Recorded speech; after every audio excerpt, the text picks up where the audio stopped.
What's up, good people? Mark Holmes here, and as always, I want to say thank you all for watching, commenting, subscribing, and being part of the Joe Boo Sports Report. Without you guys, as well as you ladies, you know that this literally does not work. I hope everybody's having a great Saturday. It's 2 o'clock Saturday afternoon. I got my Inventables at home that's finished with my last print. Got to get the next one loaded up. I got my meats. Philly 500, I got the meats. Come on, try and get my meats, Philly. Come on, try and get it. Man, I got 3 pounds of corned beef for this corned beef sub tomorrow. Oh my God. Oh my God. For the return of the Dak. Man, I'm excited. But I've been driving around and I've been thinking, and I've got to talk to Brother Roz, because Brother Roz is always the anticipist, or he's the guy who's always contradicting me, okay? But I don't understand something about the Christian McCaffrey trade. This is what I don't understand. I don't understand this, because all off season we heard that we all heard that Dak sucks, but we heard that Zeke Elliott is washed. Zeke Elliott is done. Zeke Elliott, should be benched. Cowboys should trade Zeke Elliott, right? Okay. And here, they killed the Cowboys for paying Zeke Elliott his contract, right? Right? That's what they did. They'll say that, his yardage has gone down, even though his carries have gone down per game. He's still averaging this year 4.1 yards a carry. He's got 382 yards, I believe, on the season. He should be on pace to make 1,000 yards. And he's consistent. Every game, every week, he's around that 4 yards plus per game. Now, again, you've got some teams that are better than others at stopping the runs. And we played some pretty solid defenses so far. But, you looked at last week where they really used him against the Eagles. He averaged 6.2 yards a carry. Clearly, he's not washed. And here's Christian McCaffrey. Now Zeke's averaging 4.1 this year, but he's been used as basically a battering ram for the Cowboys. Now, and one thing about Tony Pollard is hot and cold.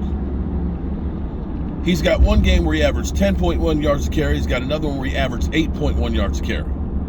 But then you got a game against Washington where he averaged 0.6. He's got like 3 games that are well over 4. And he's got 3 games that are 4 or well below 4. So it's not consistent with Tony Pollard. Zeke Elliott is pretty consistent. Zeke Elliott, even when it's nothing there, he's still going to get you some positive yards. Okay. So we've been killed about Zeke Elliott's contract for years, that he's overpaid. Last year, now look, I got the numbers here.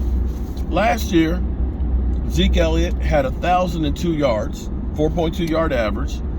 The year before, 2020, where we didn't have Tyron Smith or La'el Collins and Dak Prescott most of the year, he still got 979 yards, a 4-point yard average on a team that was ass. We had no passing threat. And so far this year, he's got 386, right? So for the last 2 years in this season, he's got almost 2,400 yards, right? And he's washed.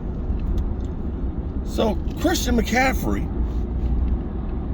7-year back, whose contract actually pays him more than Zeke Elliott's, okay? He's getting actually more per season than Zeke Elliott. Since he signed that contract, 2020, his first year of it, he was injured, 225 yards. The second year, 442 yards before he got injured. Now, so far this year, he's got 393, so he's all of 7 yards more than Zeke. He is averaging 4.6 yards, a half yard more than Zeke Elliott. But they gave up a second, a third, a fourth, and a fifth. And they're taking on the salary.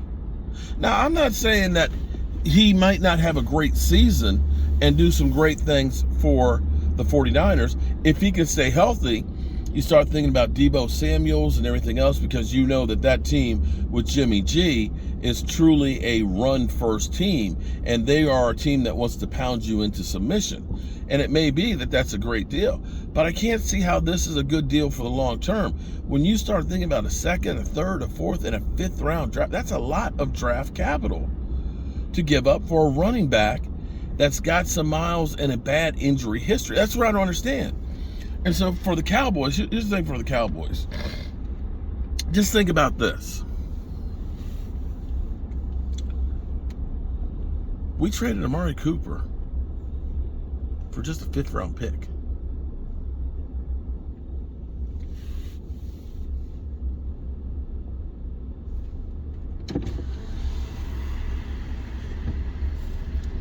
Carolina traded a back who, over the last 2 years and this year, has only got 1,060 yards.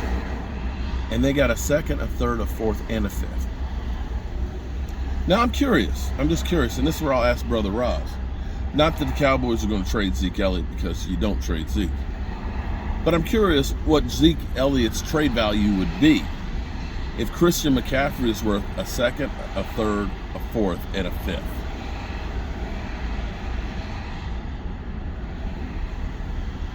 So that's where I'm trying to understand the whole thing of, Zeke is being done. Clearly, he's not done. Now, Todd Gurley, that guy is done. He literally just admitted that, I'm done. And he's had problems, arthritis in his knee for years, and has been a shell of himself since that Super Bowl season with the Rams. But Zeke, nah, bro. Zeke is far from done.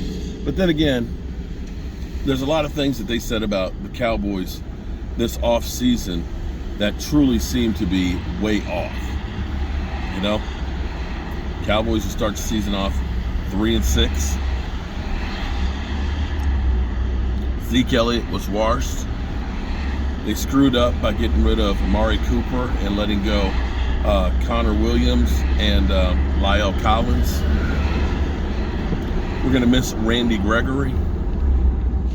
Mike McCarthy should have been fired. But I guess they were right about one thing. They said we'd be 3rd in our division. At the moment, we are 3rd in our division. I guess there's that. So, Brian is leaving work right now. Okay. The mailman is headed home. I'm headed back to the house, get the groceries put away, because, if I'm going to cook the meal, I can at least let me buy the groceries. And get set up for our Saturday afternoon live stream and get some more work done in the workshop. Tomorrow's an early day. We got to be ready for it. I will catch you guys later. Peace.